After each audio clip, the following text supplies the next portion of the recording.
Всечасніші отці, вельми шановні представники українських організацій та установ, як рівно ж представники пресової медії. Шановні гості, я називаюся Оля Колодій, і я маю честь бути головою відділу об'єднання жінок оборони чотирьох свобід України імені Алегорської в Чикаго. Наше членство вітає вас на представленню перекладу на англійську мову книжки «Каміння під косою», написано Ольгою Мах для учнів середніх шкіл. Українська версія цього роману являється важливим інструментом освічення української підростаючої молоді. Внаслідок цього головна управа ОЖОЧСу постановила із співпрацею дочки пані Ольги Мак, пані Мирослава Гець, видати переклад цієї цінної книжки в англійській мові. Тепер ця книжка буде доступною не українським українцям, не україномовним українцям, а особливо неукраїнцям задля обізнання та вивчення жахливого епізоду української історії штучного голоду, геноциду, голодомору в Україні в 30-х роках. Відділ ОЖОЧСу імені Алегорської в Чикаго сьогодні має велику честь та задоволення представити сьогодні вам цей переклад книжки. Мені приємно представити ведучу сьогоднішньої імпрези Христю Верещак, голову головної управи об'єднання жінок оборони чотирьох свобід України. Reverend clergy and highly esteemed guests, praise be Jesus Christ. Good afternoon. My name is Oля Kolodí, and I have the privilege of being the president of the Alehorska branch of the Women's Association for the Defense of Four Freedoms for Ukraine. Our membership welcomes you to a presentation of the English translation of the book Stones Under the Scythe, written by Olga Mak for middle school students about the famine genocide in Ukraine in the 1930s. The Ukrainian language version of this book has been an important tool with which to inform and educate younger generations. Therefore, the national executive of our organization, along with the guidance of Olga Mak's daughter, Mrs. Miroslava Hex, resolved to publish a translation of this valuable book in the English language. The English version can now help inform and educate non-Ukrainians, as well as English-speaking Ukrainians, about the horrific episode in Ukrainian history, the man-made famine genocide, the Holodomor. The Alehorska branch in Chicago has the great honor and pleasure of presenting this English translation of this important book to you today. I would now like to present the MC of today's event, Христя Верещак, President of the National Executive of the Women's Association for the Defense of Four Freedoms for Ukraine.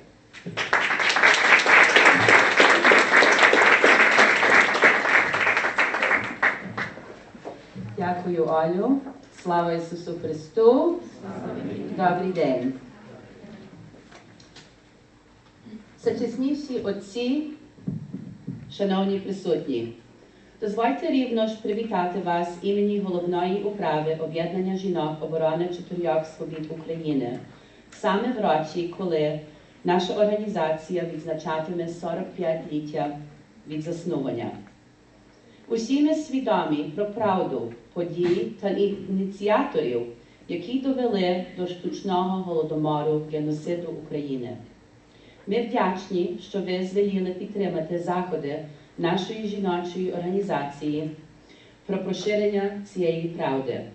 Наша імпреза відбувається зараз день після того, коли в декотрих місцях, а пізніше також в цьому місяці, в чотирьох кутах світу українці вшановували пам'ять жертв Голодомору.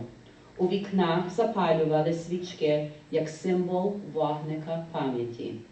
It is imperative that the truth about the initiators and the events that led to the man-made famine genocide in Ukraine be spread across the world. On behalf of the National Executive of WADFU, I also welcome you and thank you for supporting our initiative in this endeavor. Our event takes place a day after, where in some places, as well as later in this month, Ukrainians in the four corners of the world commemorate the victims of this tragedy. In a multitude of windows, candles were lighted as a symbol of an everlasting memorial light.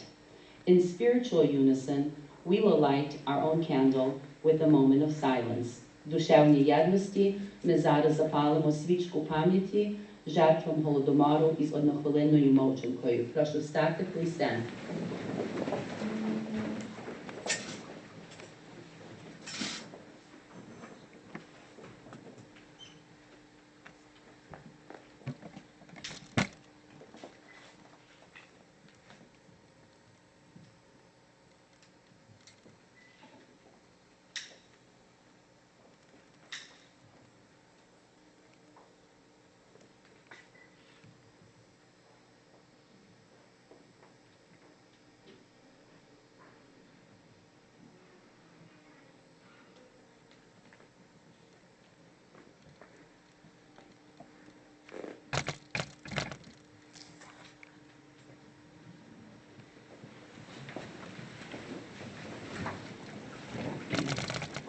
Усі ми ознайомлені із колосальною працею Фундації українського геноциду США.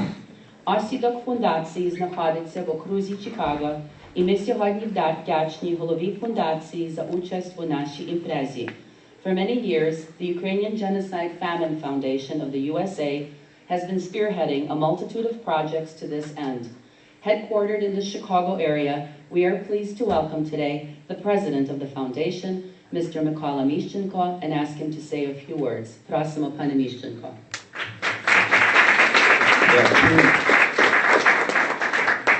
Шановні пані і панове, від імені Фундації українського геноциду США хочу привітати всіх вас і подякувати за те, що ви небайдуже ставитеся до сумнозвісної сторінки нашої історії, прийшли на це представлення перекладу книжки відомої письменниці Ольги Мак «Каміння під косою».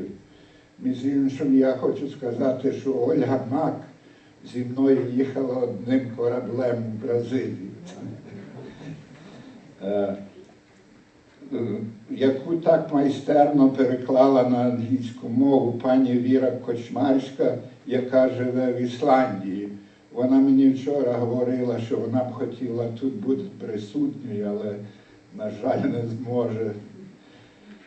Одначе найбільше спасибі належиться головній управі об'єднаних жінок оборони 4 свобід України та відділу імені Алли Гольської в Чикаго на чолі з пані Ольгою Колодій.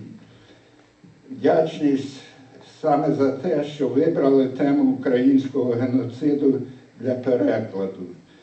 Помимо того, що геноцид відбувся 80 років тому, тема визнання українського геноциду є актуальною ще до сьогодні.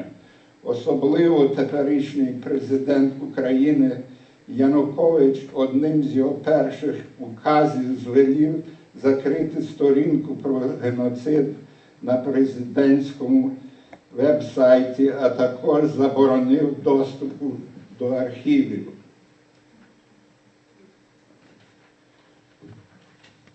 Щоб приподобатися Путінові на форумі Європейського Союзу у Страсбурзі, він публічно заявив про те, що в Україні геноциду не було. А щоб молоде покоління не знало правдивої історії своїх предків, він не випадково на посаду міністра освіти призначив українофоба Табачника, який вже виключив з підручників історії дані, що відносяться Голодомору та визвольних змагань. Заборонив читати закордонні художні твори про Голодомор «Жовтий князь» Василя Курбаса та Марію Ласа-Самчука. Ця книжка яскраво висвітлює долю 15-річного Андрійка та мільйони сиріт, які залишилися без батьків, що померли з голоду або були вислані на каторгу в Сибір. Ви добре знаєте про те, що за попереднього президента Віктора Ющенка ми мали допомогу розповсюдженню історичної справи в усьому світі про 10 мільйонів жертв українських душ. Тепер мусимо знову надіятися тільки на нас і надіємося, що цей переклад нам стане у пригоді. Я дуже вам дякую за увагу.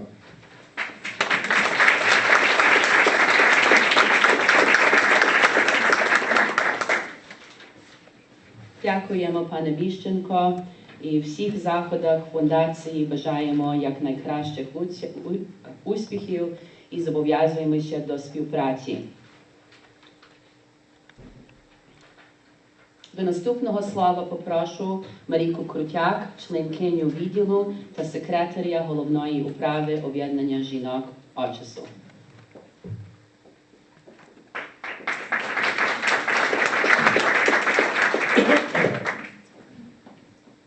Ольга Мак народилася в Кам'янець-Подільському в небагатій родині державного урядовця Нила Семеновича Петрова 20 липня 1913 року. Вона виросла у мальовничому селі Вільхівчику. Коли ж і несподівано, і передчасно померли її дві сестри і батько, родина вернулася до Кам'янця, де Ольга закінчила семилітку. Жахом вона згадувала, як доводилося 4 роки мучитися в одних тих самих тісних черевиках, не маючи за що купити інші. Пізніше 16-літня Ольга потраплює у вир самостійного життя. То випало на той час, коли було проголошено колективізацію. В той час вона вчителювала в селі, та життя показало себе безжальним. Її чіпке око нанизувало на нитку пам'яті жахливі картини справжньої колективізації, вимальовувала обличчя геноциду, голодомору, що сунув Україною, лишаючи за собою пограбовані хати і понівечені долі. Ольга вступила в технікум чужих мов у Кам'янець-Подільському та потім до Ніжинського педагогічного інституту, де вона запізнала професора мовознавства Вадима Дорошенка, з яким вона пов'язала свою подальшу долю. В 1938 році Вадима вперше заарештовано. Його звинуватили НКВД контрреволюцією. В кінець Вадима знищено 31 грудня 1944 року. Прибита горем, але не зломлена духом, Ольга разом із дітьми виїжджає до Австрії. Там у таборі починає писати письменниця Ольга Мак. В таборі виходить заміж за Миколу Геца. В 1947 році Геци ступили на землю нового поселення – Бразилія. В одному інтерв'ю Ольга сказала: «В тій милій сонячній країні я відразу відчула себе вільною людиною». Ольга у Бразилії багато писала. Вона писала все, що лягало їй на душу. Після довгих років проживання в Бразилії вона переїжджає до Канади в 70-му році. Впродовж багатьох років вона тримала тісний зв'язок з головними редакторами майже всіх українських періодичних прес – Америки, Канади, Європи і Південної Америки. Ольга Мак блискучо знала літературу – українську і світову. Вірила, що ідеал людини досягав височин завдяки міцності, совісті та гідності. В книжці «Каміння під косою» Ольга описує долю хлопця Андрія, якого до Харкова перегнав голод. У ній прочитується про долю тисяч українських дітей, що якимось дивом зуміли зберегти в нелюдських умовах душевне добро і моральні чесноти. Повість «Каміння під косою» присвячена пам'яті мільйонів мучеників Голодомору. Книжку видано в 73-му році в Канаді і відразу було визнано найкращим твором для молоді з голодоморської тематики. Переведено цю книжку в Києві в 94-му році. Письменниця була впевнена, що ця книжка має всі дані закріпитися в пам'яті читача, як не закріпиться ані лекція, ані доповідь. У повісті «Каміння під косою» змальовані дві надзвичайні постаті – старої жінки і юнака, що серед страшних обставин зберігають свою людську гідність та рівновагу духу завдяки щирій християнській вірі. Ольга Мак померла 18 січня 1998 року. Її поховано 22 січня на українському цвинтарі Київ біля Торонто. «Каміння під косою» пригадує нам не забувати, що людська пам'ять не знищена, та немовірна трагедія українського народу ніколи з неї не зітреться. Ольга Мак, a prolific writer and author of several novels for adolescents and young adults, wrote Stones Under the Scythe to help shatter a conspiracy of silence and deliberate denial about one of the most terrible tragedies to befall any nation, a catastrophe caused by the workings of a group of fanatical creators of a new breed of men. Her narrative is based on real events that she herself had witnessed as a 20-year-old student living during the time of these events in the city of Kharkiv. The story of 15-year-old Andriy recreates the fate of millions of Ukrainian children who either perished or barely escaped death in the years of a man-made famine, Holodomor, that took the life of every fourth Ukrainian, 7 to 10 million altogether, 3 million of them children. Ukraine, at the time of the story, was teeming with children engaged in a desperate struggle to escape the clutches of death that enveloped the entire Ukrainian countryside after it was depleted of every morsel of food. Ukrainians remember 1933 as the year when the entire nation found itself on the verge of extinction as a result of a plot that had the marks of genocide. The villages that children like Andriy left behind became virtual ghost towns, populated by skeletal shadows of inhabitants. Survivors relate how an eerie silence fell over Ukrainian villages during the height of the famine. There were no sounds of children shouting, as they do when they play with one another. No loquacious chatter among neighbors, not even the barking of dogs, meowing of cats, or even chirping of birds, since most of them were captured and devoured by starving farmers. The Holodomor of 1932-33 was not the result of natural causes. The famine was meticulously planned and flawlessly executed. No event in history has had as devastating an effect on Ukrainians as this man-made catastrophe. Official reports from those years indicate that there was no drought and that the harvest was quite bountiful. Newly discovered documents kept secret until recently offer increasing evidence of what Ukrainians have known for a long time. This famine was man-made. It was engineered at the connivance of Soviet dictator Joseph Stalin and his henchmen. In the autumn of 1932, virtually every household in the country was ransacked by communist activists who rummaged through storage bins, cracked open walls of houses, burrowed through yards with picks in search of hidden food. Eventually, the scythe of death spared no one.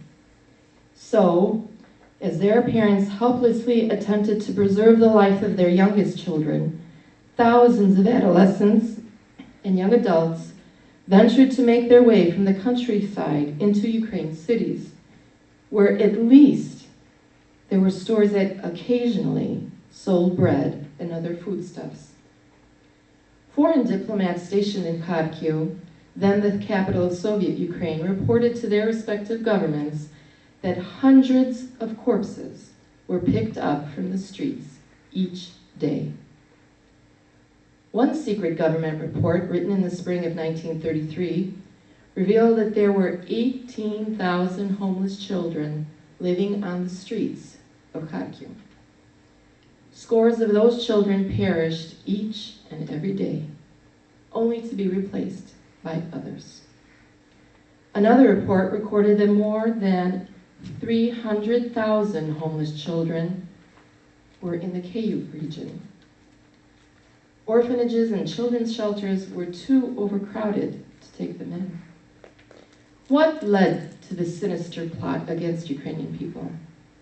The answer lies in the nature of Ukrainian people, which we find personified in the main characters of Olha Mach's novel. People like young Andriy Pupola and the middle-aged widow Lydia Serhiyevna were considered dangerous and inherently alien to the society that communist despots like Stalin and Lenin before him were aiming to create. Hardy individuals like Andriy and Lydia embody the essence of the Ukrainian people. Fiercely independent, individualistic, hardworking, deeply moral, and spiritual in disposition.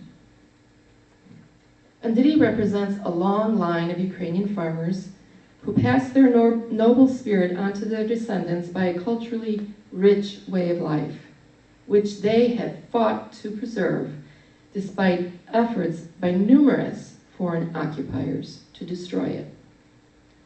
Certainly, the Russian communist regime needed hard-working people to labor in the fields from which it led its crops, that provided its empire with money to purchase industrial equipment from the West. But the communists wanted servile workers, not people who lived as true Ukrainians, with God, country, and love of land as an integral part of their spirit.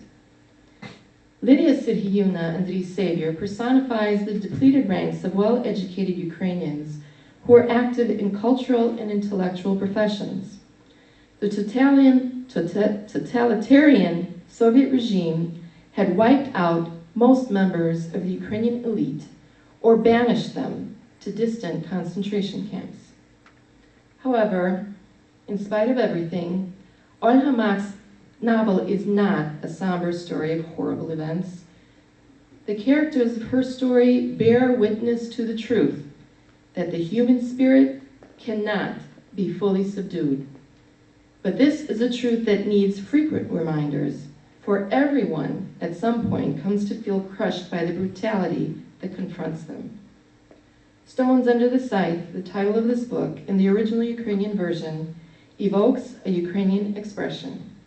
But the scythe hit a stone. That means, in performing a task that it was designed for, the tool, the scythe, hit upon unforeseen resistance that was difficult to cope with.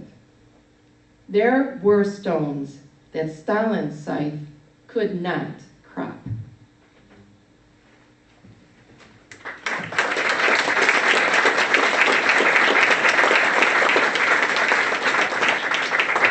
Thank you, Malika, for such a wonderful synopsis of the book. While it's been said that the book was written for teenage age young people, I guarantee you that if you pick the book up, you will be drawn to the story until you finish the book. Беручи участь у жовтні в Конгресі Світової Федерації українських жіночих організацій, я мала надзвичайну нагоду і велику приємність зустрітися із дочкою автора, пані Мирославою Гець, як рівно ж із сином Миколою, який відвідував свою сестру, приїхавши з далекої Бразилії. Пропонуємо вам уривки із інтерв'ю, на яке вони ласкаво погодилися. While in Toronto in the month of October, I had the opportunity and pleasure of meeting with the author's daughter, Miroslava Hetz, as well as her son, who was visiting from Brazil. The following are excerpts from the interview that was conducted with them.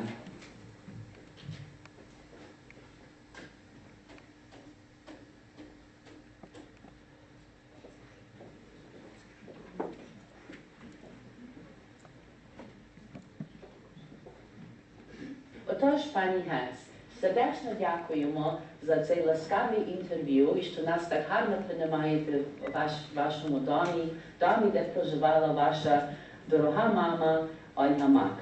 Так що я би хотіла почати із вами, щоб ви, може, розказали дещо про свою маму, пані Ольгу Мак, і ваші найкращі спомини про нього. Вона мала то потягнення до писання від дитини. Але потім, як вийшла заміж, мій тато був з переслідуваної родини, він їй категорично заборонив писати. Тому що казав, що так, як ти не маєш таланту до писання, то до тебе не будуть не ставити ніяких вимог. Але як ти маєш талант до писання, ти мусиш писати, щоб вихвалювати російську владу, комуністичну владу. І навіть якби ти на то спустилася, то дуже слизький шлях, тому що скільки було таких, що вислуговувалися, і їм ставили ноги, вони скінчили на Сибірі або за покарання. Так що мама не писала. Але була людиною завзятою, відважною, так як ти казала, з дитинства. Отже, коли вона приїхала до Бразилії, вона побачила, що то цілком інакший світ, що то цілком інакші люди, що то є цілком інакші обставини. І отже, тоді вона могла починати свій сон творити, приводити його в дійсність.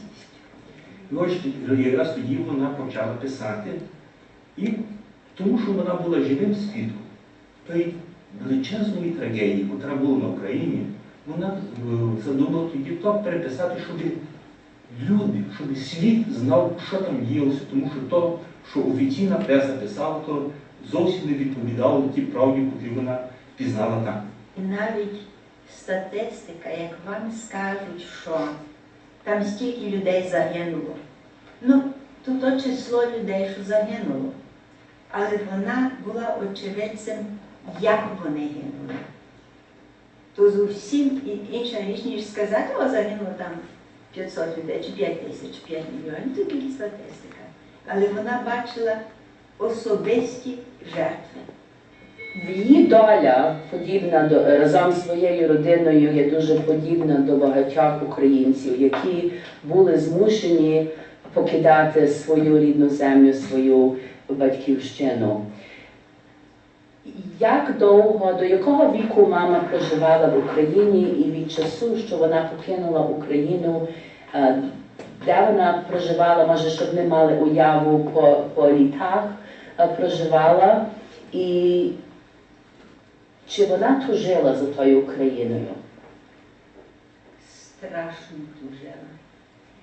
Як ми виїхали, як почалася війна, тому що треба зазначити, що мій тато був з переслідуваної родини і його більшовики знищили.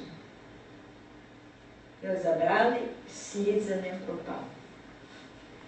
І мама була, хоч то ніколи не показувалося офіційно, мама знала, що вона була на чорному списку. Бо до неї приходили, щоб вона вступала в партію, і з 2 дітьми вона не могла сказати, що ні.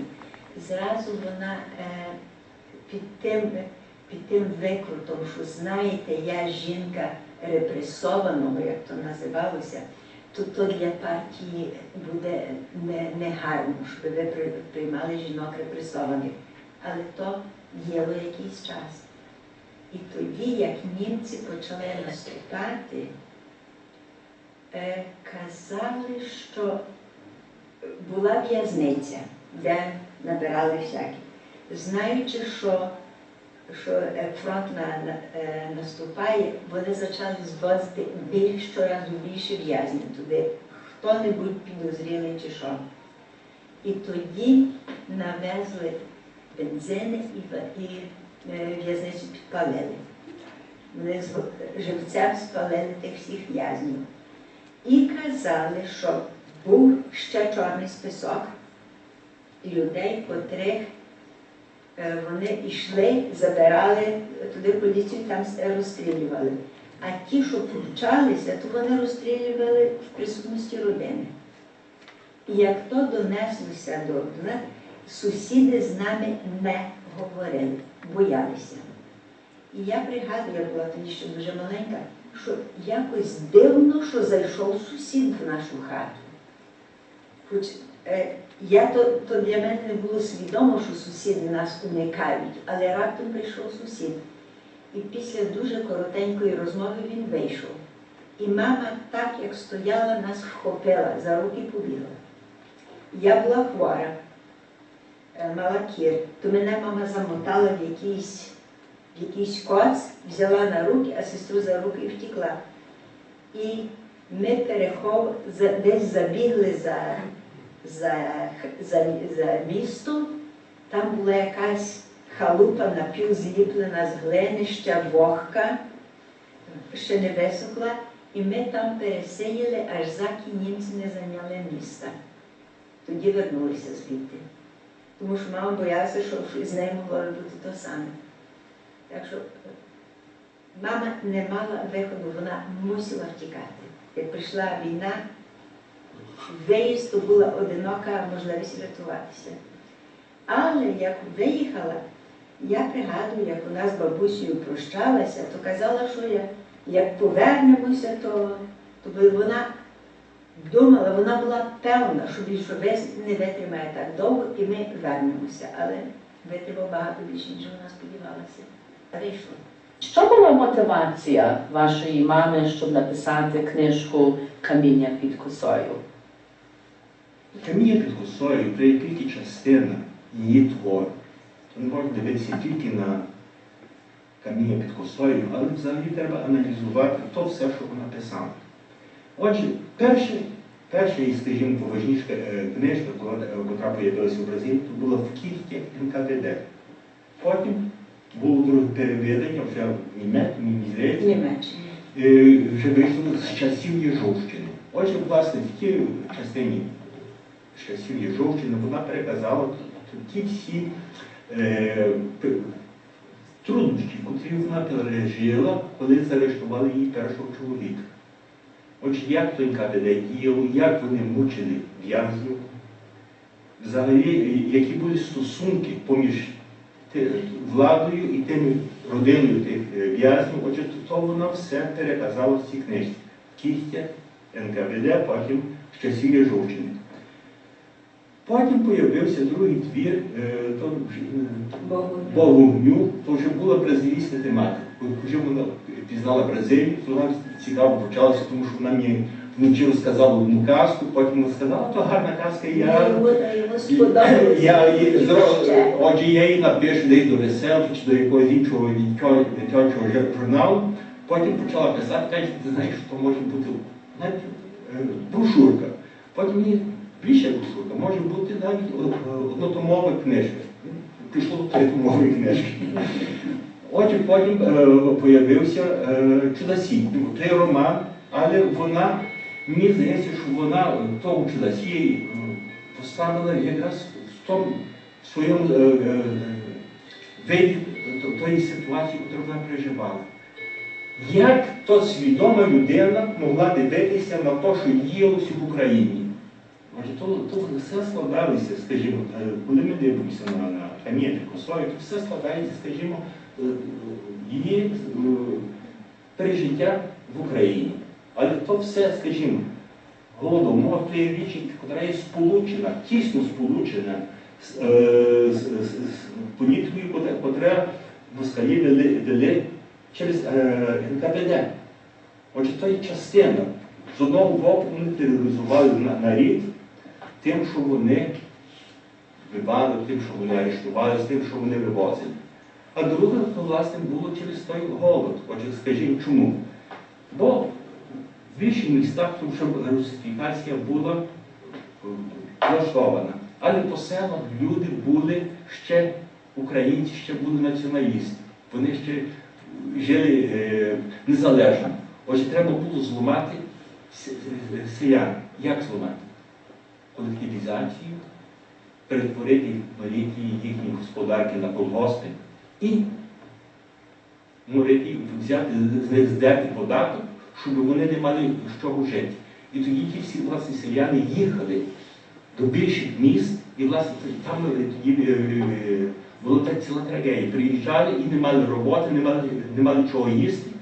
І взагалі, ті, що мешкали в місті, також не могли їм допомогти, бо також жили на картки, також не було, скажімо, стільки їди для всіх. Власне, то була ціла трагедія українського народу. Одні виїжджали, шукали щось кращого. Поза Україну не могли виїхати, а в Україні не було чого їсти. Отже, власне, то все, по суті, то є, скажімо, по суті, то є частини одної і тої самої драми. Щоб то зрозуміти, треба прочитати всі книжки. Ага, у книжці головною дієвою особою є Андрійко, є ще інші. Чи ви знаєте, чи мама базувала тих осіб на таких людей, яких вона знала? Особливих, чи це було в загальному склад характеристиків різних людей? Так, я б сказала, що то різних людей. Ті факти всі правдиві. Але, звичайно, вона не могла написати про стількох людей, то вона то скупчила на одному. Але то були фактичні люди. Навіть ті, що про котрих вона пише, що з тим всім не заламалися, що вони такі вони були так виховані, і там можуть говорити, але ми робимо так. Навіть ті люди були такі, що не заламалися. Або як той другий хлопчина Грицько, що він крав, як було треба, але тоді, як не було треба, то він категорично сказав, що якраз ти більше не буду. Звідки, чи мама говорила про це, чи ви, може, маєте уяву, чому саме заголовок каміння під косою? Є українська приповідка «Трапила коса на камінь». То фактично сьогодні, то, скажімо, не є дуже сучасно, тому що коси ще ніхто не вживає, щоб косити чи пшеницю, чи жито, чи іншу пшеницю. Але, скажімо, то для селянина то була навіть дуже велика шкода, бо, скажімо, коса то була страшно дорога річ. Отже, коли трапила коса на камінь, то вона ставала тупа, не можна було косити, і ущербна, отже, то було великий. Але І ламалася. ламалася. А, власне, коса, про котру мама пише, мій погляд, то не є коса гільника, то є коса смерті. Завжди смерть показують, як відьма ходить з косою. І, власне, та коса, вона атакувала нашу інтелігенцію, наші українці, наші селяни. Отже, власне, то є підстава до змісту. Це дуже... Та коса тої смерті не поборола. Косила більшість, але приходило до такого, а того не скосила. Отже, лишилося дуже багато поза тою косою смерті. Ми під час нашого інтерв'ю ви згадували інші твори, яких мама писала, чи поза тими, чи є ще багато більше творів, і чи всі її твори були видані друком? Це дуже така для нас прикра річ. Є мамина повість, що називається «Руслом угору», на історичні факти, в котрій бракує або цілого останнього розділу, або тільки половини останнього розділу. Мама не дописала. І то вже лежало кілька років. І я казала, мама завжди, нема кому читати. Але прекрасна повість. І то, здається, була одинока, яка не була друкована. То одинока, що не була друкована. Взагалі, наскільки я пам'ятаю, вона завжди діставала листи від різних видавництв, і всі просили, слухайте, присилайте щось нам треба потрібно щось писати, чи що ви тепер робите. Знаєте, завжди був нагляд на неї, щоб вона щось дуже охоче приймали її матеріали взагалі всіх часописів, чи то було «Гомін України», чи в «Свободі», чи не знаю, чи була до Америки, до Америки писала. Тоді був шлях перемоги свого часу в Німеччині, булава. Навіть метла, щоб говорити, що писала в Аргентині. Тоді тут був той Батьківщина. Вона писала до нашого життя. Так, в Бразилії вона писала там у Хліборовського Союзу тижневик, був свого часу. Ще досі виходить, але вже тепер виходить, скажімо, здається, місячне видання. Але вона дописувала до Хліборова, до праці, так, що тою газету цю Васильян, також друковано в Прудентополі. Отже, вона також там дописувала. Так що вона була знана скрізь. Ми напередодні, як згадували скоріше, відзначення 80-ліття Голодомору. Якщо ваша покійна мама сьогодні жила і на грані цього відзначення, і ви з нею передали інтерв'ю, що саме найголовніше, ви думаєте, вона би промовила до тих майбутніх глядачів інтерв'ю? Я би сказала, що вона би сказала їм не піддаватися тій московській пропаганді, що вони змінилися, що це вже, ми вже тепер будемо добрими сусідами, ми вже будемо вашими опікуваними, ми вам навіть продамо газ по 2 рази ту ціну, що нас коштує. Вона би на то наполягала, що мусите, не піддавайтеся тому, не забувайте про голод.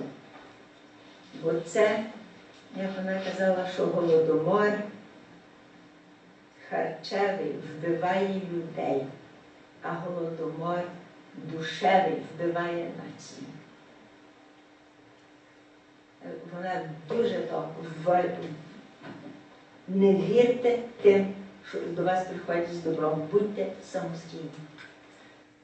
Я думаю, що ми є вдячні, що ми мали нагоду співпрацювати, і я можу підтвердити, що для багатьох з нас, скажімо, для всіх нас, що є в головній управі, і так нашому членству, що є велике захоплення творами вашої мами, і особливо це Боже провидіння є цікаве, як все спливає і якраз і коли воно спливає. Так що все ж таки завжди на першому місці є Божою волею робити це, що є корисне і потрібне, на прославу Його, але також на користь України. І ми вдячні за цю співпрацю і очікуємо, що ми, мабуть, інші проєкти в майбутньому зможемо завершити. Ми хочемо подякувати вам за те, що ви ласкаво погодились на це інтерв'ю. Хочемо вам побажати якнайкращого здоров'я. Вам, пане Микола, щасливого повороту додому. Дуже вам дякую. Всіх Божих ласк і до нашої наступної зустрічі. Дякую. Надіємося, не буде в скорому часі. Так.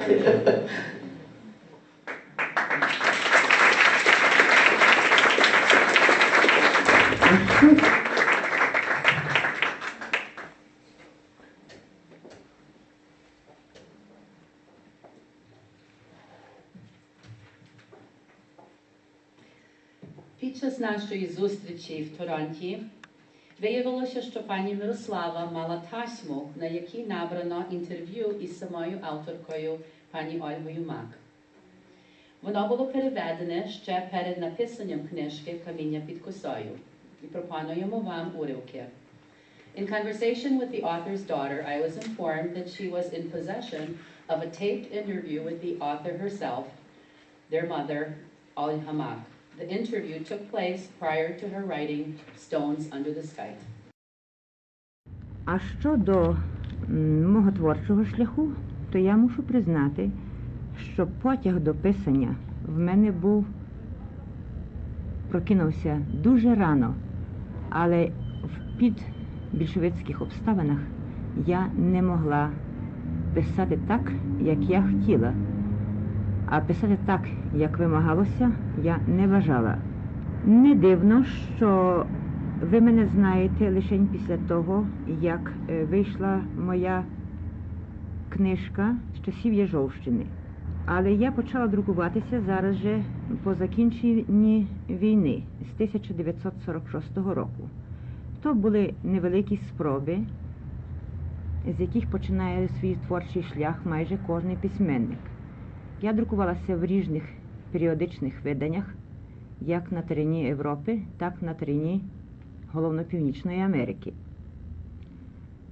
Аж потім, коли в 1953 році я довідалася з часописів, що Романа Руденка призначено головним прокурором СССР, в мене прокинулося непереможне бажання написати спогади, бо з часів Єжовщини то не є мій авторський вимисел, не є фантазія, то є автобіографічний твір. Бо з Романом Руденком я зустрілася ще тоді, коли він був обласним прокурором в Дніпропетровську. Він, властиво, закатував мого чоловіка, обвинувативши його в найбільшій нісенітниці, яку можна було вигадати.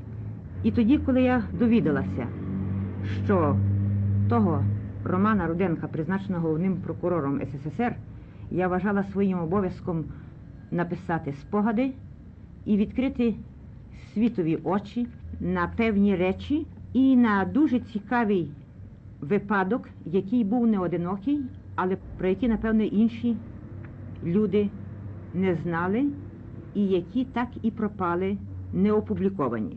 Отже, з тих спогадів починається моя ширша, так би мовити, письменницька діяльність. За виданням цієї першої книжки я взялася писати інші книжки. Це вже було в той час, коли доля мене загнала на еміграцію в Бразилію.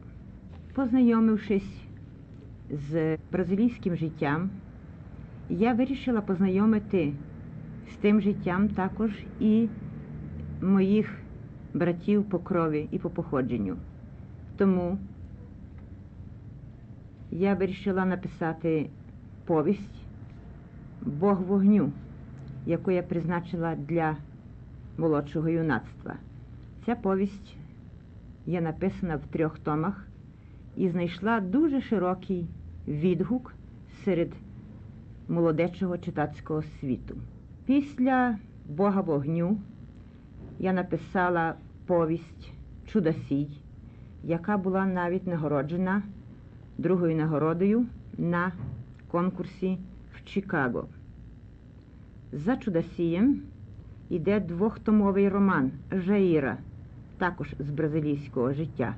Після «Жаїри» я написала роман «Проти переконань» і, врешті, останню книжку, куди йшла стежка.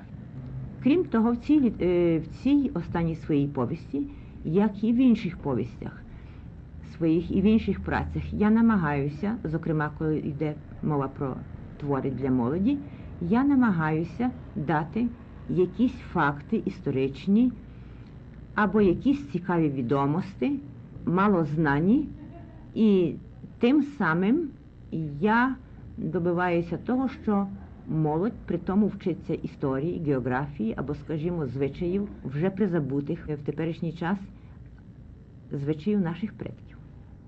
Я дуже дякую за ваші цінні інформації і бажаю вам багато сили, щоб, як і досі, могли, як кажете самі, іти проти вітру і плисти проти течії на вашому творчому шляху. На все добре. Я дякую рівно ж.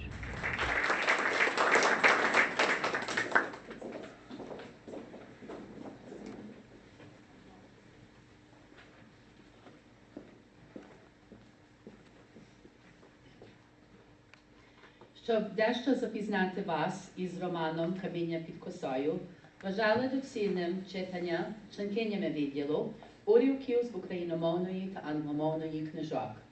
Readings from the Ukrainian and English versions will follow, read by WADFU members Marta Bahri, Ivanka Bryan, Andrea Krutyak, Marika Krutyak.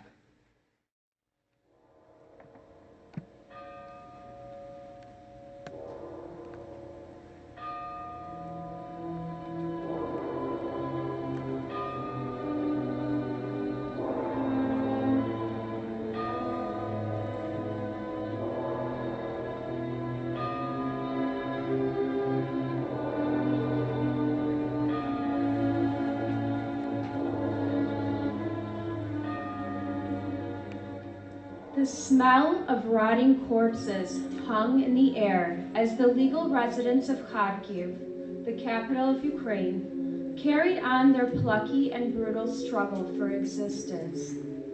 Besides these legal residents, there was in the city that year another group of people, possibly more numerous than the first. This was the group of people with no propiska and no rights. Members of this group no longer seemed to fit into any definition of citizen. Unlike the city's legal residents, people with no propiska had no reason to hurry or quarrel. They did not mill around at the stores. They had no ration cards. They did not stand in line for heating fuel. They had no homes to heat. They had no reason to push their way into overcrowded trams to secure a place. They had no place to go. And their relationship to the government was so bad that it was best they stayed as far away as possible from all government offices. To make a long story short, they were Ukraine's kurkuls, kulaks in Russian, the saboteurs of collectivization, the enemies of Soviet power. Popularly, they were known simply as the starving. Although the starving, by virtue of their numbers, were the defining feature of Kharkiv's landscape that year, providing the city with its distinctive character and smell. Thanks to them, the air reeked of decaying flesh. They were the most voiceless and unheard element in the city. The starving were quiet. They were reticent. They were subdued. Quietly, they wandered the streets. Quietly, they sat propped up in front of buildings and against fences. Timidly, they stretched out their hands for alms. Silently, they died by the thousands, fading from this earth as shadows fade into the dark, as markings of sand fade in the wind, as a despairing cry fades over a rocky mountaintop. They were dying out.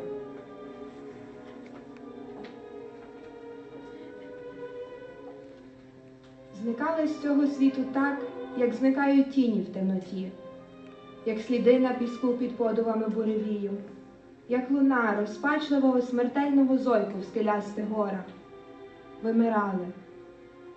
І не дивно було, що вмирали, але дивно було, що ще жили. Чим жили? Де жили? Як жили? Куди ховали свої висхлі, висмоктані голодом тіла перед невблаганними морозами, що кресали в землі металеве дудніння? Адже не мали не те, що хат, а навіть нір, яких мають дикі звірі. То оце тут він сподівався якогось рятунку? Дурний, дурний. Починало смеркати, а він ішов, минаючи будинки й вулиці, й клянучи сам себе не знати за що. Вже не думав про роботу, не думав навіть про їжу. Думав лише про те, як перебути ніч, де притулити голову, куди сховатися від морозу, щоб залишитись живим до ранку. He had run away from a half-demolished, poorly heated, lice-infested, smelly, hungry, and overcrowded orphanage just a week earlier. He was new to the city. He fled the orphanage because he could not tolerate life there any longer. Though wise and mature beyond his years, he came into the decision only on the vaguest of hopes of finding a better life elsewhere. He held on to this hope during the 4 days it took to walk to the city. His hope did not waver when he joined the ranks of the first one, and another, and yet another group of beggared peasants, who looked ever so much like corpses summoned from their graves by the last judgment call as they inched their way toward the city. Indeed, Andri had uncommon luck. In the 4 days of his journey, he managed to not only have 1, but 2 good meals, each time he ate until he was fully satiated. His first meal was with a group that was just finishing off a slaughtered old nag. The second, when he found a potato bush snuggled under a cover of snow, which by some miracle had gone unnoticed. 11 huge potatoes. True that horse meat had been tough and sinewy and the potatoes frozen, but grilled over a fire, the potatoes were a feast for his not very exacting stomach, but left him feeling revived and hopeful. Andri fully understood why people were fleeing the villages for the city. There were no forcible grain collections in the city, no collectivization, no special taxes like the penalty yield tax. People were not being forcibly dekirkalized in the city, nor were they being thrown out of their houses or forced to choose between joining a collective farm and exile to Siberia. Moreover, the city offered the prospect of work. People said the city had bread for sale for everyone. Surely he would find a way to manage.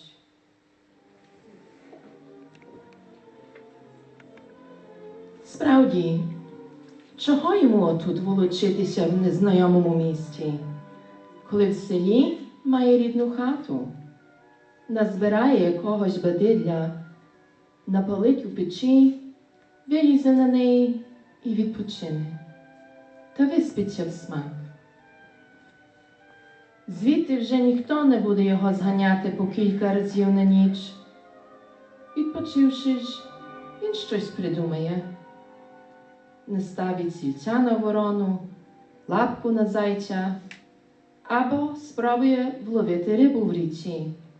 А тут що? За 1,5 дня він і дурного горобця не побачив. Лишень камінь та високі паркани, та голодаючі і чужі люди. Отже, додому. Незабаром почне дніти. Тоді Андрій розпитає дорогу і піде. А тепер треба ходити, перемогти в тому і не піддаватися спокусі сідати на відпочинок. Бо коли сяде, не встане більш. 3-4 години, які ви ж могли бути короткі і які безкінечно довгі.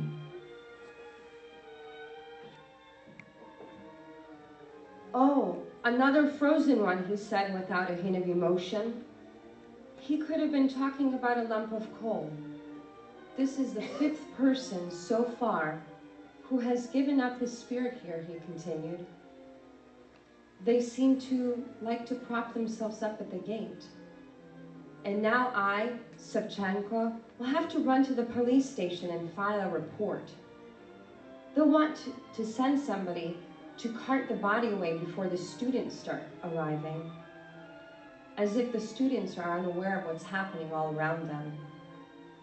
Still muttering, he bent over the dead body and moved it away from the entrance with great difficulty. Dear God, he said, and sighed when he was done.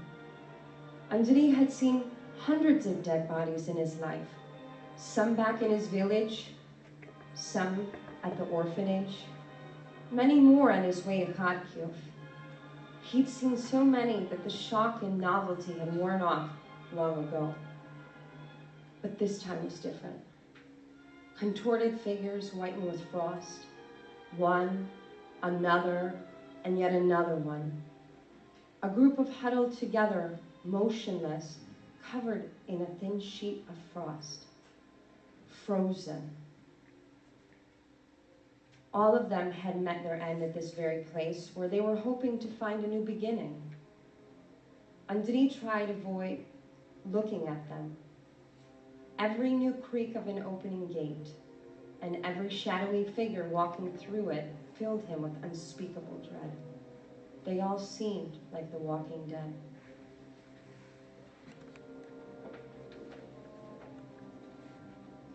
The sun was setting. Andrei kept on walking. He walked past buildings and across streets, cursing himself all the while for God knows what. He was no longer thinking about work or even food. His only thought was how to survive that night, where to rest his head, where to hide from the cold. Andrei hung his head sadly. He felt despondent. Truly, there was nobody he could lean on in this big, terrifying city. Here were two well-meaning people, but they could not give him much hope. There were millions out there just like him. Dear God, was he really like one of those doomed people he passed so timorously in the streets? He did not want to even think of himself as one of them. He did not want to stretch out his hand for alms or to die propped up against some fence like them. He wanted to live, to work, to buy bread, to have enough money to buy at least the ingredients for the pork chops he was served for dinner that evening. This was why he had fled the orphanage. Had he reached his goal only to discover that he was one of millions who thought and felt just as he did, that they had covered all those snow-filled and wind-swept miles only to meet their death? So he wasn't an exception. He walked on. Stubbornly, he willed his feet to move forward. It took superhuman effort to keep walking and not sit down on some enticing snow-swept knoll that beckoned to him from in between buildings and from comfortable-looking perches in front of gates. In his half-conscious state, he passed, with complete indifference, hundreds of other unfortunate people just like him. What kept him going? The rock of his salvation was the thought, go home, go home. Yes, home. But before he could continue, he needed to warm up and get some rest. He'd have to beg his way into some house, not even to spend the night, but just to sit at the hearth for a short while and thaw out his frozen hands and body. While there, he would also try again to get some clear directions. Should he knock on that door there? No, perhaps not. That one too looked so... Perhaps the door across the street. Maybe it would be best to ask for some shelter in that White House over there. Andrei passed one gate after another, unable to gather up enough courage to walk up and knock. He did not trouble strangers or ask for anybody's help. It was not his way. Finally, he knew he could walk no further. If he did not rest, he would fall down, and never get up again.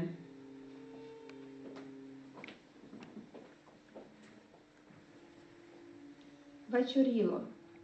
Знову притискав мороз. І вітер, мішаючи в одне хмари піску і дрібного колючого снігу, хльостав ними в обличчя й опікав незахищені руки. А Андрій, уже ледве переступаючи з ноги на ногу, плентався далі вулицям якогось передмістя. Півдня він ще якось тримався і не втрачав надії, але після полудня відчув, що з ним коїться щось дивне. Раз йому ставало гаряче і страшенно хотілося пити. Тоді він розглядався за купою снігу, згортав з нього чорну скоринку бруду, набирав у жмені і їв. Але зараз вже тіло його починало корчитися від холоду, ноги тряслися і підгиналися, а губи мертвіли так, що ними годі було ворухнути. Почав надокучати й кашель, пекло в очах. Андрій мусив їх заплющувати. Коли ж розплющував знову, то будинки, електричні стовпи і люди дивно викривлювалися, тремтіли й розтягалися, як відбитки в торкненому вітром водяному плесі. Напевне, викликав жаль своїм виглядом. Бо хоч не просив нічого, кілька прохожих втиснули йому в руку якісь дрібняки. Хлопець приймав їх несвідомо, затискав у долоні, але нарахував і навіть не думав над тим, що їх можна зужити на трамвай. Йому не треба трамваїв. Заснула вкраїна, бур'яном укрилась, цвіллю зацвила. В калюжі, в болоті серце прогноїла, і в дупло холодне гадюк напустила. Так, правда, додав вже власними словами, заснула. Засипляє вічним сном отут, на вулицях. В мене й баба Кобзаря на пам'ять знала. Завжди казала, що й в Святому Письмі більшої правди нема. Вже ледве ноги волочила з голоду, а вийде до воріт, учепиться за них руками й голосить. Чорніше чорної землі блукають люди. Повсихали, сади зелені погнили, біленькі хати повалялись, стави бур'яном поросли. Село неначе погоріло, неначе люди подуріли, німі на панщину йдуть, і діточок своїх ведуть. Це вона так про колгосп казала. А сусіди пальцями напроти лоба крутили і показували на неї, мовляв, старій з голоду розум помутився. Неправда, моя баба до смерті при своєму розумі була, а я прозрів оце тепер. Прозрів і кажу вам, схаменіться, будьте люди, бо лихо вам буде. Схаменіться, прочитайте юродивого. After a while, he realized that he was lying on an old sofa in a very small room, and that the drinks he thought of as nothing short of miraculous were simply broth made of barley or dried fruit with a pinch of sugar. He noticed that his caretaker was a tall, older woman who, though dressed in a threadbare clothes, had great dignity about her. She was so dignified, in fact, that Andrei felt a little awkward in her presence, perhaps even a bit frightened. The woman was so thin as to be almost transparent, sparing of words, always composed, and very sad. She spoke in Ukrainian. This was unusual. The majority of the educated city dwellers and even some of the poorest rural folk preferred to speak Russian, even bad and broken Russian, to speaking their native Ukrainian. They had the tendency that had taken hold during the Tsarist times. Andrei had reminded once more of Shevchenko's words from one of his poems. I know the language, but don't want to speak it. But this lady spoke Ukrainian. This was a strange and wonderful lady. Andrei stayed bedridden one day longer, observing with great attention his savior's every move. She was truly different. She did not grumble. She did not complain about how difficult life was. She routinely gave him the lion's share of her own ration of bread and most of the broth that she prepared daily in a small black pot.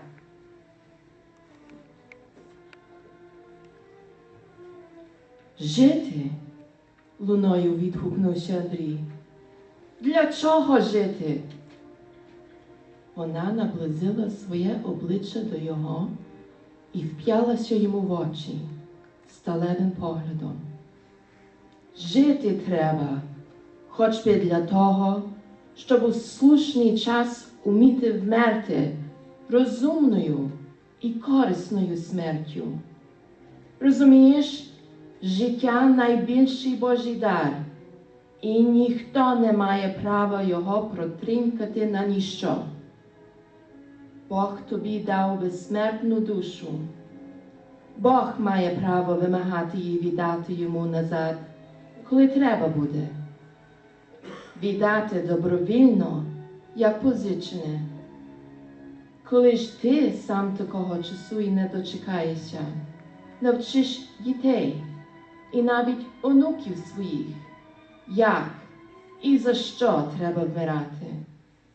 Для цього мусиш жити і терпіти, стіпивши зуби, і не забувати того, що тепер діється в селах, в містах і на дорогах. Не забувати. Не забувати, повторив Андрій безкровними губами, що раптом болісно викривилися і затремтіли. Такого не забувається.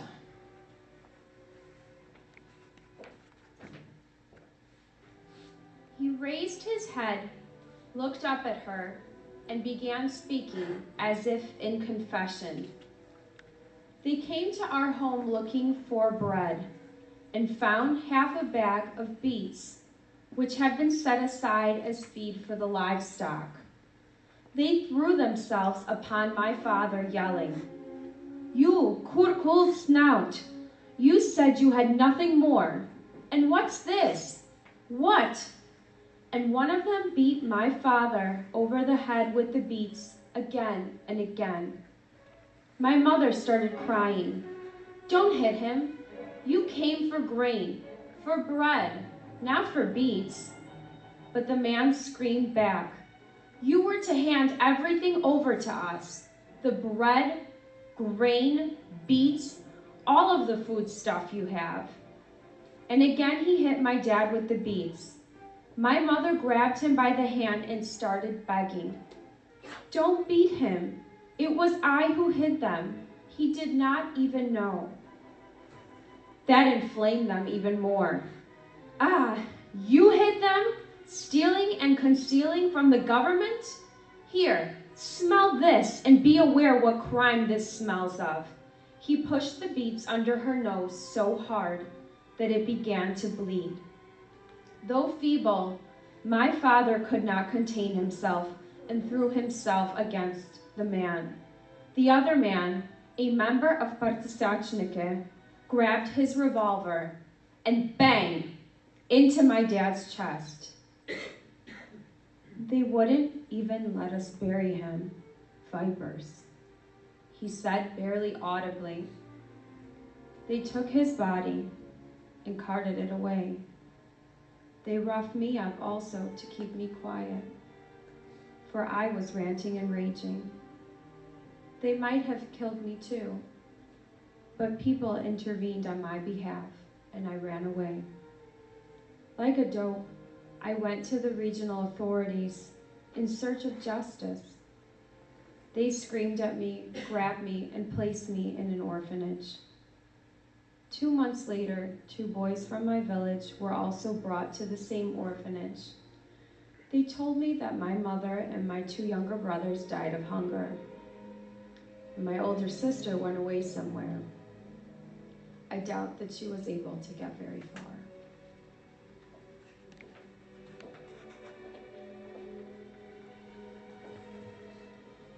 Коли б воно було моє, роздав би, майже крикнув у розпуці.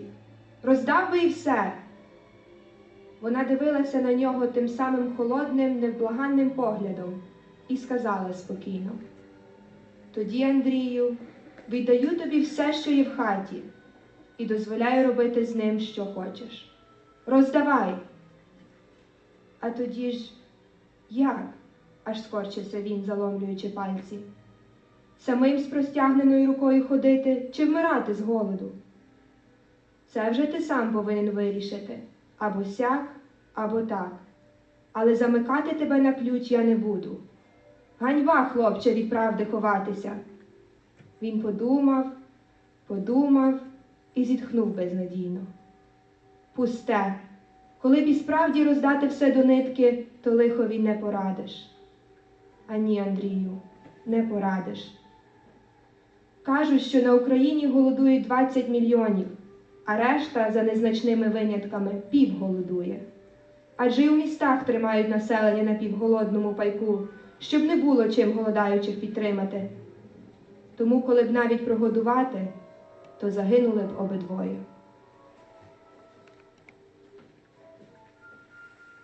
Anjali, you are seeing only the people who are dying of hunger, the farmers. You pity them. You even understand that their death, taken not individually, but as a group as a whole, is tantamount to the death of their independent agriculture in our country.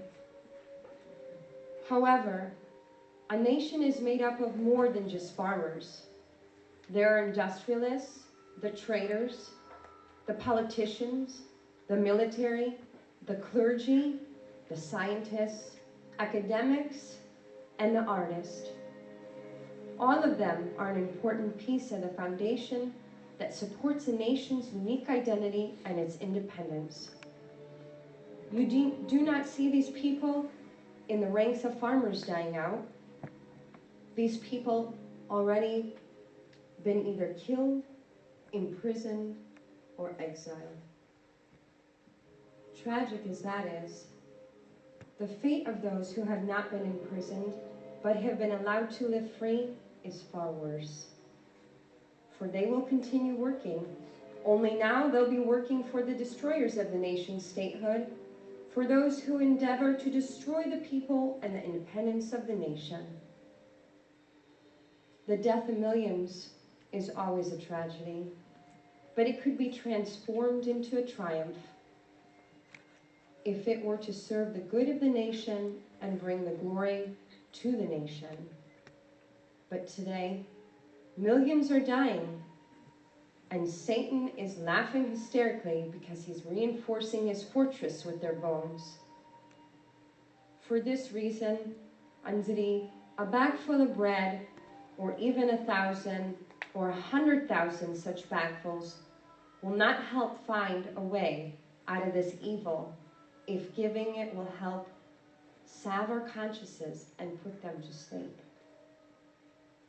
What we need is people again willing to sacrifice their lives on a scale more numerous than the victims of famine. We must prepare our spirits and our hearts for them.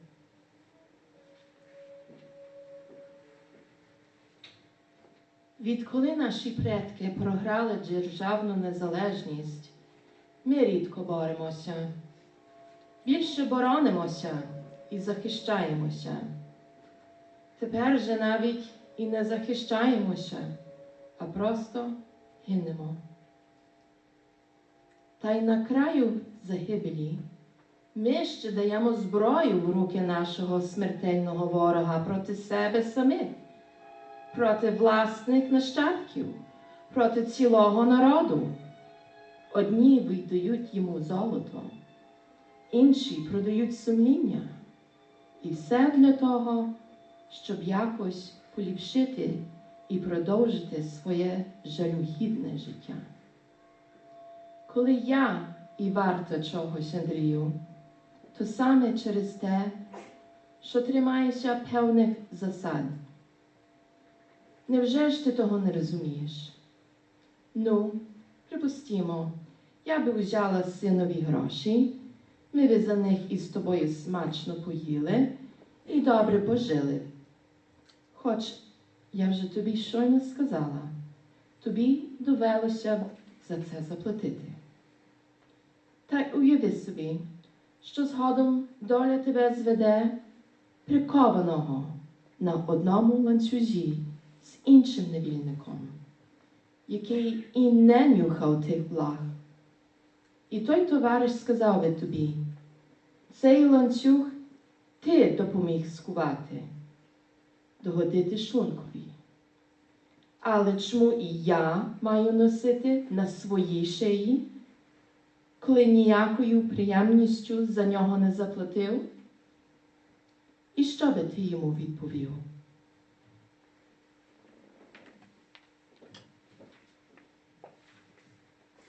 Москва не вдовольнялася самим грабунком селянського хліба й добра, а відбирала поголовно у всіх якраз те, що було найдорожче.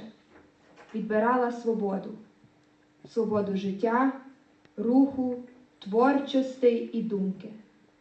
Голод не самоціль, а засіб, яким людину змушувалося забувати про речі вищого порядку, а думати лишень про шматок хліба. Справді, додуматись до такого міг лишень сатана. І вже вночі, знову зайнявши в черзі місце по хліб, Андрій ще раз переконався, що баба казала правду. Про що розмовляли люди? Здавалося, говорили про різні речі, але по суті всі думки оберталися довкола їжі. Сварки виникали також через хліб, через їду. Хліб насущний був метою всіх стремлінь і всіх бажань. Задля хліба люди хитрували, обдурювали, упідлювалися і кривдили один одного без жалю і милосердя.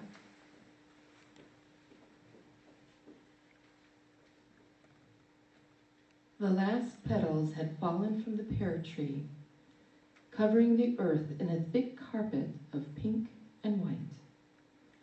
It seemed like nothing more was left on the tree. But with another gust of wind, another cloud of tiny pink and white, helpless butterflies fluttered to the ground. They lay at the foot of the tree, sadly moving their delicate and partially torn wings every time a warm current breathed a little bit of life into them.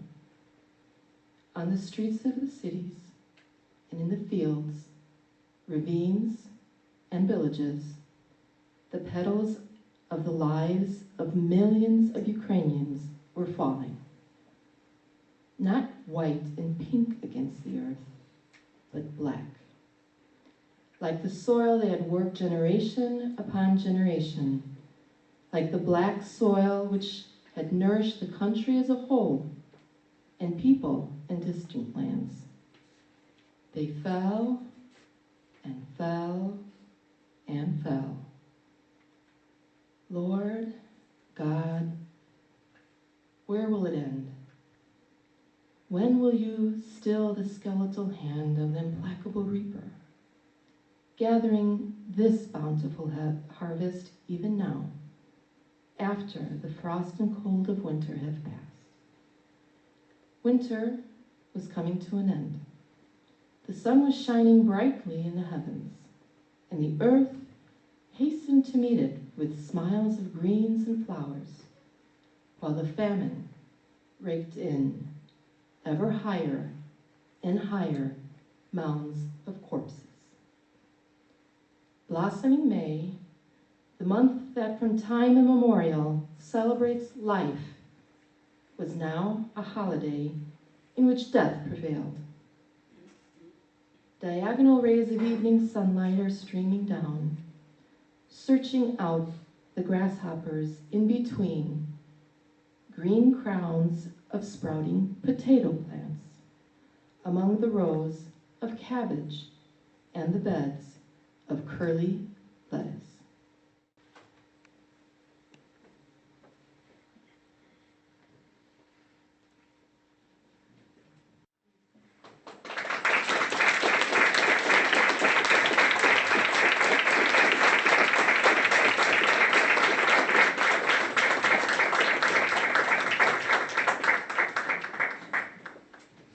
Дякую, подруги, за ваше чутливе відчитання уривків з книжок. Шановні присутні, ми дійшли до завершення нашої програми, що зараз відбудеться з молитвою, але слід перше скласти певні подяки.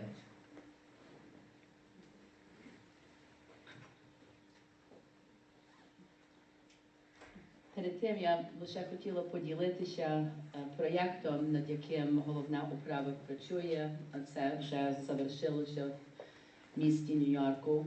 А саме ми ведемо розмови із нашими фінансовими установами, щоб подарувати кожній дитині середньошкільного віку в школах українознавства та щоденної школи Святого Отця Миколая книжку в подарунок.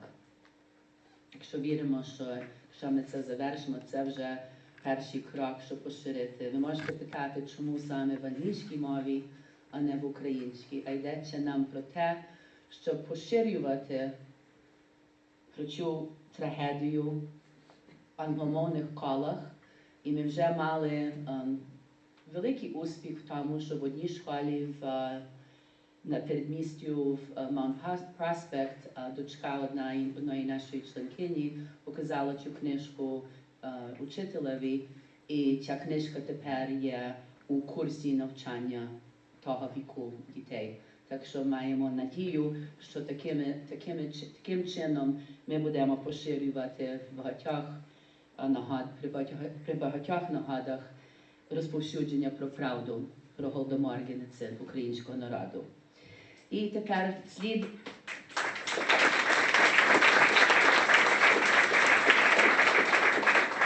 скласти певні подяки в першій мірі дітям Ольги Мак, Мирославі Гець та Миколі Гець за можливення виконання нами проєкту видання перекладу. Отцям душпастирям за вашу присутність та участь, шановному пану Міщенку за ваше слово та за участь, дирекції та адміністрації Українського національного музею за співпрацю у полагодженні всіх справ, пов'язані із переведенням імпрези саме тут в музею, в цій чудовій перлині нашої української громади. В підготовчому комітеті Іванка Брайан, Маріка Дрозд, Вікторія Каука, Оля Колодій, Маріка Крутяк, Сузанна Міланез. Маріка Крутяк за підготовку нашої сьогоднішньої програми, Іра М'якуш у підготовці перекуски, Богданові Крутяк за полагодження всіх технічних справ та уложення уривків, відео, презентації та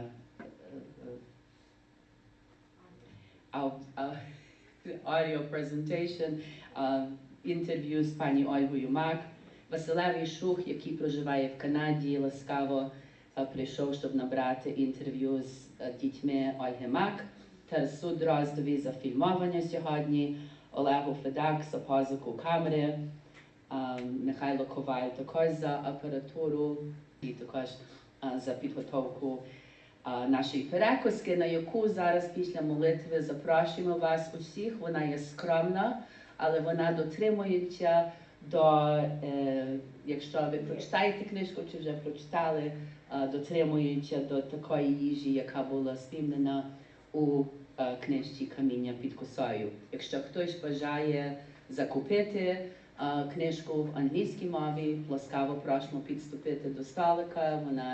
Ми її продаємо в сумі $12. Якщо ви тут не купите, ви можете її замовити на Kindle, вас буде трошки більше коштувати.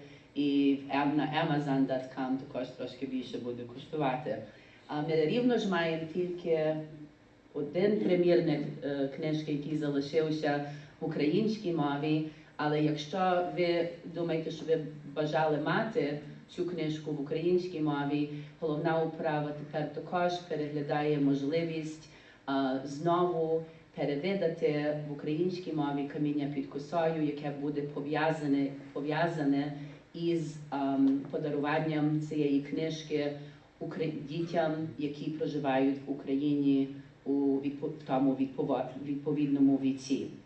Так що ми завершили нашу програму. Дякуємо ще раз за вашу участь. І я хочу попросити отця Митрита Івана Кроця, щоб перевів разом з нами молитву. Прошу, отче. Помолимося за покійну пані Олю Мак і всіх, що постраждали у великому голоді. В ім'я Отця і Сина і Святого Духа. Амінь. В ім'я Отця і Сина і Святого Духа. Амінь. В ім'я Отця і Сина і Святого Духа. Амінь. Отче наш, що єси на небесах, нехай святиться ім'я Твоє, нехай прийде царство Твоє, нехай буде воля Твоя, як на небі, так і на землі.